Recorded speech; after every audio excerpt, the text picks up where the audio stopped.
welcome to the PUCL public meeting on judicial accountability. We'll just open up for question and answers. Whatever you said, I think all of us have to accept in some way live through it. But what do we do now? I think that's everybody here is an activist in some way or is participating in the whole system. What do we do now? Sadly enough, I don't have a proper answer. I'll tell you why. Because the situation is such that it requires a political response. Individuals cannot fight. And if you permit a political comment, which I normally would not make, just remember that the Congress always has about 20% of the vote. But because of its inability or unwillingness to fight this war, it ensures a safe passage to the Modi government. I hope one day that either the Congress changes its leadership or it disintegrates and allows these votes to go somewhere where they can come. As long as the Congress remains what it is, there is no hope. I'm quite clear on that. It's a political comment, I'm sorry. Can I just add one thing?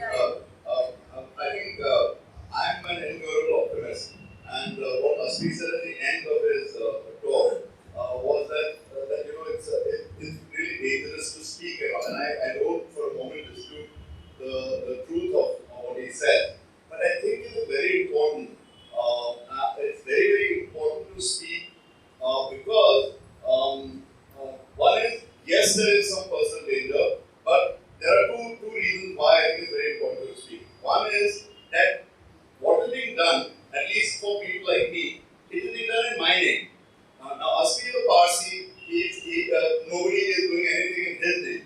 But what is being done to the Christians and the Muslims, etc., is being done in my name. It is being done as a representative. Now, I technically am a Sikh, but Sikhs, Savarkar, etc., consider Sikhs, Jain, this is all part of Hinduism. So we are just appropriated whether they like it or not. But when they speak in my name, when they go and hate people in my name, when they lynch people in my name, when they object to interfaith marriages in my name, I have to speak up. Unfortunately, what happens when you read the articles, when you see in the papers, the Muslims are forced, the Christians are forced to be the only people defending themselves. And I think it's very important for me as a Hindu now in the larger Savarkar Hinduism, for me as a Hindu to speak up and say, not in my name. How dare you? How dare you do this? Not in my name. I will not allow it. And also, so I said the second thing, there are two reasons. The second is that however malevolent the government might be, however much they might have all the instruments of power in their hands, but at the end of the day, these are bullies. And the only language a bully understands is when somebody stands up to her or him. That's the only language a bully understands. If you don't stand up to them, they write roughshod all the way.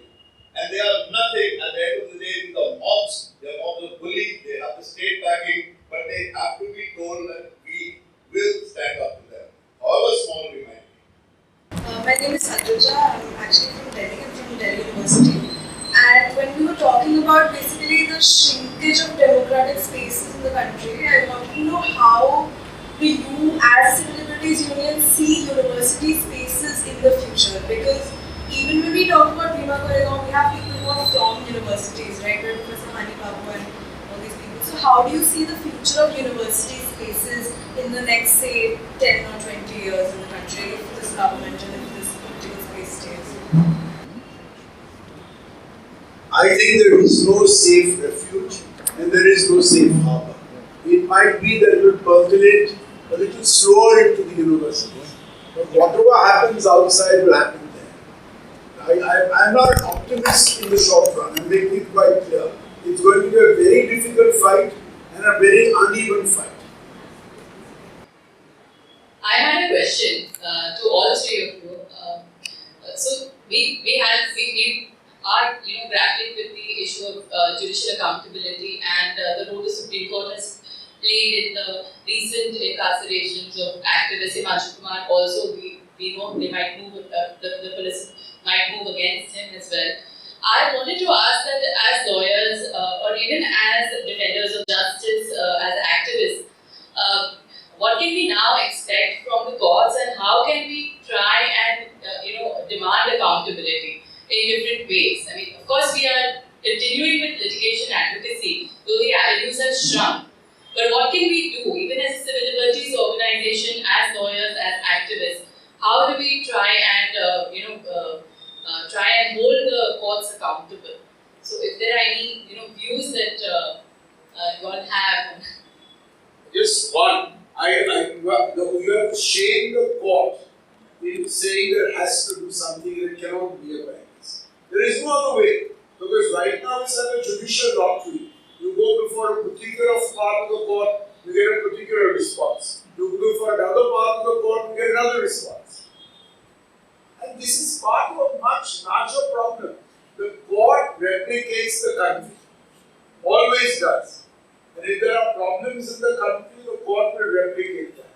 It's a utopian belief that the court stands aloof and separate from the country and the moods within. I don't think so.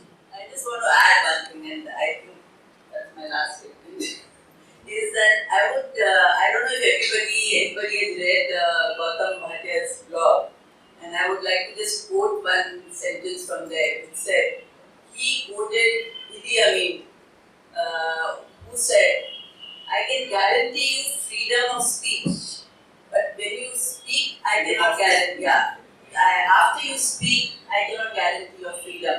So, in the context of today, he said, Gautam said, that here the court is telling us that I can guarantee your freedom to come to court under Article 32 to 6. But I cannot guarantee your freedom after you come to court. So in that sense, we need to stand up and we need to say that we will file more cases. We really don't care whether you are going to put us behind bars or implicate us in any cases. We have the audacity to challenge the judgments and criticize the judgments, not being afraid of any contempt of court being thrust upon us. That's all I can say.